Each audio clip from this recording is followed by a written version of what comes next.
Every story has an author. Every author has a story. Join us for off-the-page interviews, inside stories, and a look into the world of publishing. This is Page Turners.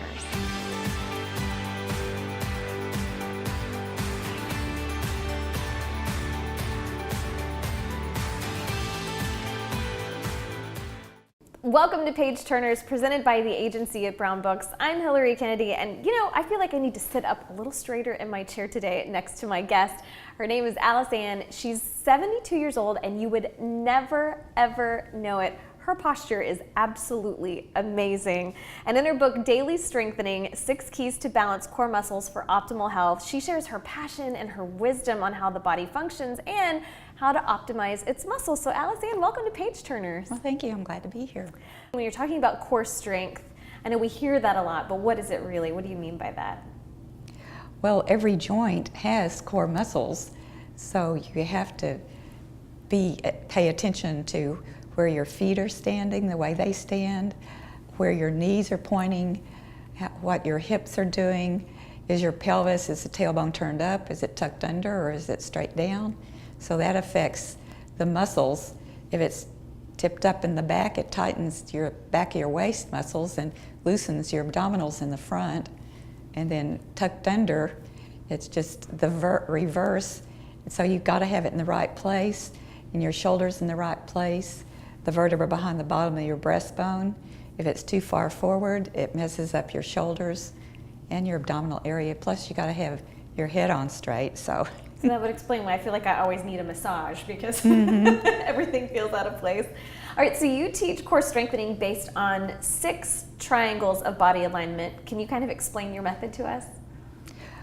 Well, I just want to be sure that your feet are in the right position, because it's what happens in your feet affects you all the way up to your head.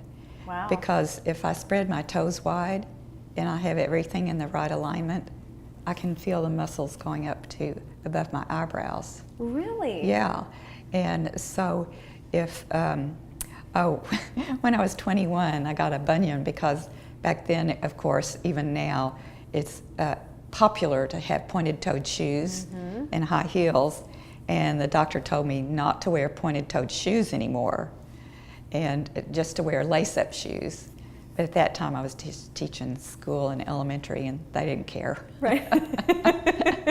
But your feet is just like your fingers. When you spread your fingers wide, it's not just the hands, it's all the way up your arm. And if you get the arm in alignment with your shoulders, that activates the front and back of your chest too, all the way down. Same thing from your toes. If you spread your toes wide, it gets to your calves, your thighs, and your pelvis. So if everything's in the right alignment, it goes all the way from your feet to your head. That makes so much sense. Well, I've taken yoga classes before, and there's been many instructors that have said, make sure and spread your toes wide, and I never truly understood why, but that makes perfect sense. How interesting. All right, so one of the things that I know we all are suffering with is the tech neck, because we're looking down at our phones or our computers. I think most of us have pretty poor posture. And then painful joints and backaches. Those are some of the most common health problems that people talk about today. So how can your daily strengthening exercise program kind of help solve some of those problems, and are they easy to do at home? Well, you have to know exactly what your pelvis is doing. If you lie down on your back, you need to feel the SI joints go flat to the mat, but you can't have the back of your waist arched too much. So that gets the back of your waist long enough so your abdominals are working. And then the bottom of your breastbone, you can't have it boosting up toward the ceiling. You have to have it back toward the mat. That way, your SI joints, sacroiliac joints, and the vertebra behind the bottom of your breastbone are both anchored, and then that allows just the ideal curve at the back of the waist. And if you lie down on your back, if your collarbones are forward, you don't feel your shoulder blades flat. Right. So that helps you. I need to correct that right now. And then getting the back of your head so your chin is down toward your breastbone, not up. but down, and the opening of the ear vertical, so that everything is balanced inside your head, your jaws, your mouth, your eyes, your ears. The way it's all working in harmony. Something that I've really struggled with over the years is having a tight, sore jaw or clenching my jaw. And I've heard people say it's, because you're straining your neck in ways that you aren't meant to do. And I thought, how often we do that, when we're reading or especially looking at our phones or checking email and that kind of thing. Mm-hmm. All right, so this is something I've always wondered. How much rest does your body actually need between workouts? How much rest? Mm-hmm. Well, you have to work all of those muscles 5 days a week. So if you have your legs and feet in the right alignment, your pelvis in the right alignment, then from your workout and you're getting everything balanced, then you're getting good muscle balance connections, and all the way from your feet to your head. And you don't have to do special workouts. You only have to do it 5 days a week, and unless some of the muscles you don't use every day is not working, then you lose 1% of their strength every day that they're not used. So if you haven't used them in 5 days, they've lost 5%.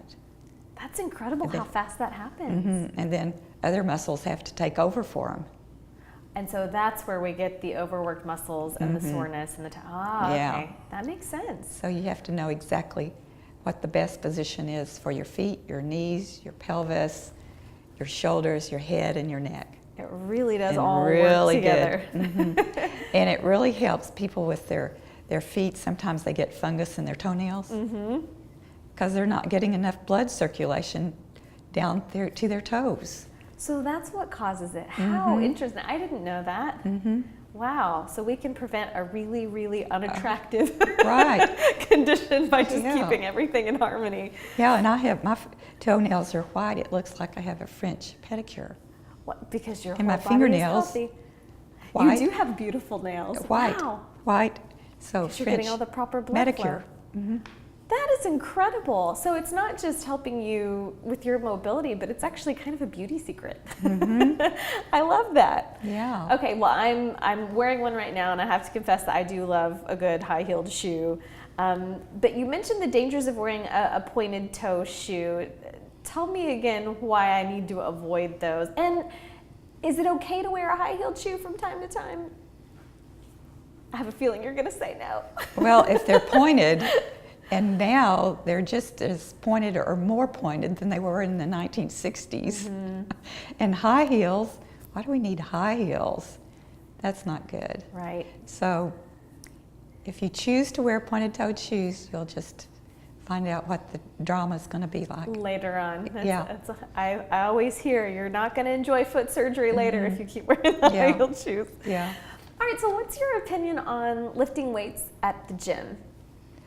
Well, lifting weights is using your surface muscles. It's not using your core muscles at all. Okay. And we have 4 to 6 layers of core muscles in every joint. So if your outer muscles are doing all the work, then they're blocking out the work of the core muscles. And they're the ones that keep your bones in the right position, not the surface muscles, but it's the core muscles that keep the joints in the right position. How interesting. I have never heard that. So what advice would you have for people who are stuck sitting, at a desk all day? Because that's a lot of us that are stuck sitting in one spot and unable to really get up and move around a lot. So what would you tell people to do? Well, if it's possible for them to find a place to put their computer on a high level so that they could stand up, that would be a really good thing. Because a lot of offices are now finally implementing those stand-up desks. Do you think that's a good course of action for employees? Definitely. That's good to know. Just sitting down all the day, that's not good at all. It's not working those core muscles, right? Not at all. All right, so you have a really deep desire to spread the message of your book to teach people, how to keep their bodies in balance. How could somebody reach you if they would like some body and fitness advice? I guess they could just email me. So you're good about returning emails then, huh? DaileyStrengthening.com. Perfect. Well, Allison, thank you so much for sharing about your book, Daily Strengthening: 6 Keys to Balance Core Muscles for Optimal Health. I'm excited because next time you're going to demonstrate your techniques, the 6 keys of your program, and I definitely need them, obviously, because I wear heels and I'm on my phone a lot, so I know I'm going to learn a lot of useful things. So I can't wait, and I hope that you can't wait either. You're going to be inspired to help keep your own body in balance, so be sure to join us next time on Page Turners.